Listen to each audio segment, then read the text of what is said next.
Carmelo Anthony retires, Mike, and there's not a lot of people that can retire now that still leaves a mark. I mean, when James does, he will, and there's other people, but he has, man. Melo goes, you think back of the Syracuse and that winning, and just a long NBA career. He's had a successful career. But that succinctly puts it. He had a successful professional career. Jim, I don't think that he was appreciated.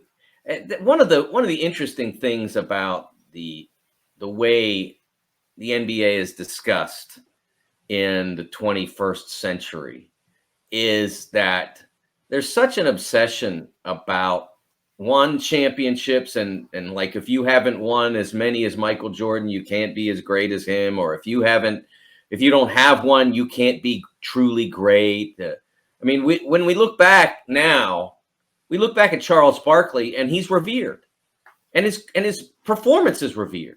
At 6'4", playing in the middle. Yeah, we look back at Dominique Wilkins and we talk about him with great nostalgia and what he was able to do, the human highlight film and all of that. And when Carmelo Anthony was playing, nobody ever said, or very few people ever said, I shouldn't generalize, but very few people ever said, well, if the worst thing that you can say about him is that he hasn't won a championship, you can say that about a lot of the greatest players in the history of the game. And okay, so Carmelo Anthony is now in the category of Elgin Baylor, Charles Barkley, Dominique Wilkins. That's quite an insult. I mean, that's where he belongs. We're talking about somebody who scored more than 28,000 career points. You look up some of the great players in the history of the game. Like think of a great player and then look up what his number is in career points. Not many 28s.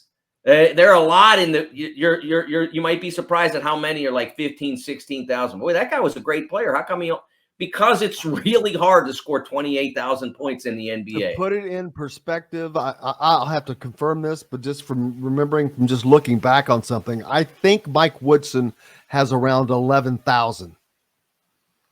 I'll look that up while we're talking. But yeah, he played for like 11 years or something. Right.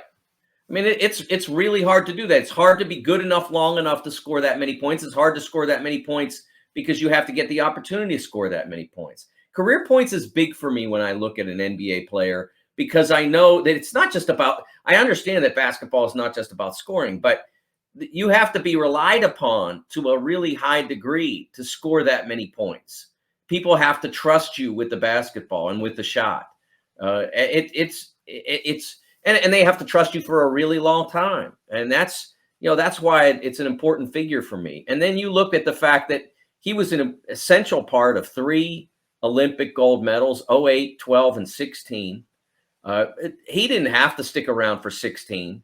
None of the other elite players who had been a part of the 08 and 12 teams, LeBron, et cetera, they didn't stick around for 16, but he did because it meant something to him. So winning meant something to him. Just was never in a situation where he had a championship team around him. Made the Western Conference Finals at least once. I don't think they ever made the NBA. No, Denver never made the NBA Finals, but he made the Western Conference Finals. He did some good things in New York, but there's that constant pressure that was placed upon him because he hadn't won a championship, as if it's his job alone to do that. People complain about LeBron James and went ring chasing. Oh, you're just supposed to sit there while the people around you do a lousy job. I never understood that. Michael Jordan, they brought Jerry Krause to him, Hall of Fame GM. They brought Phil Jackson to him, Hall of Fame coach. So he got the luxury of staying in Chicago and winning 6 championships. LeBron didn't have that in Cleveland, and Carmelo didn't have that in Denver. He didn't have that level of ability surrounding him to facilitate him winning a championship. But at Syracuse, he was the foundational piece of an NCAA title, the only one in the history of the school. and one of the few freshmen ever to be that player. Him and Anthony Davis, I think, are the only players who were the foundational player as freshmen to win an NCAA championship. We saw only one other player aside from those two, Purvis Ellison in '86, was the most outstanding player as a freshman.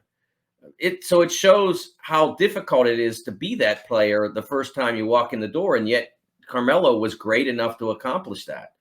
Jim, when I went to his first game was played at Madison Square Garden against Memphis in some event doubleheader. I can't remember what it was called then. And he was so good that night. He scored 15 consecutive points at one point, 15 consecutive Syracuse points. He scored 27 points, 21 in the first half. And I wrote afterward that he could be all Big East at every position on the floor. That's how versatile he was as a college player. He could have been the center. He'd have been one of the best centers in the league. Power forward, all the way down to point guard. He was that versatile. Just a tremendous player. And I got to say, I'm proud that the Sporting News, of the consensus All-America organizations, there are 4. We're the only ones that made him a first-team All-American. In that, and I wrote about this today, in that period of time, like, they didn't want to hear about you if you were a freshman. It didn't matter how good you were. And this is the perfect stat to illustrate that. In 1979, Mark Aguirre averaged 24 points and 8 rebounds for a team that earned a number 2 seed and was ranked 6th in the final AP poll.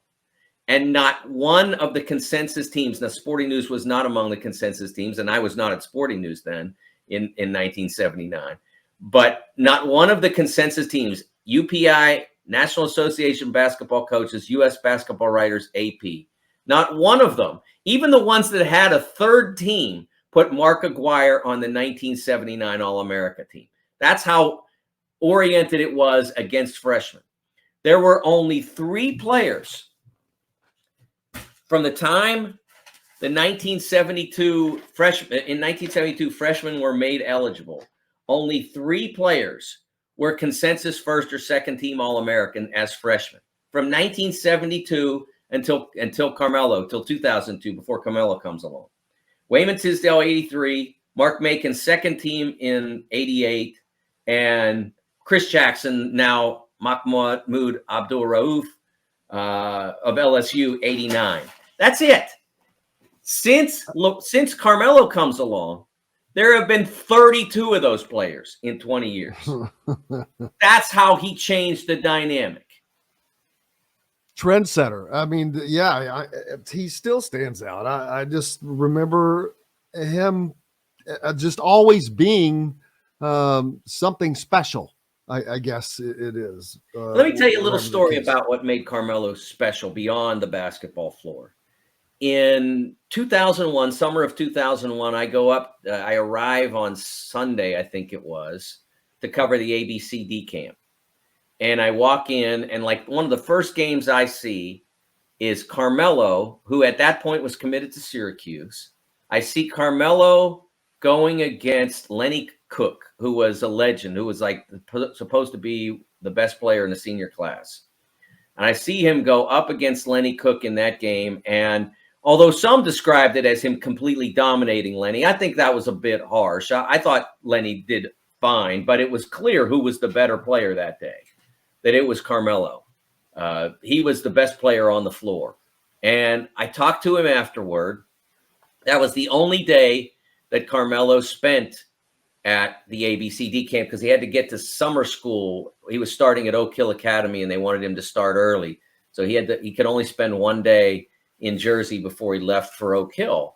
And so I did a one-on-one interview with him on that day in July.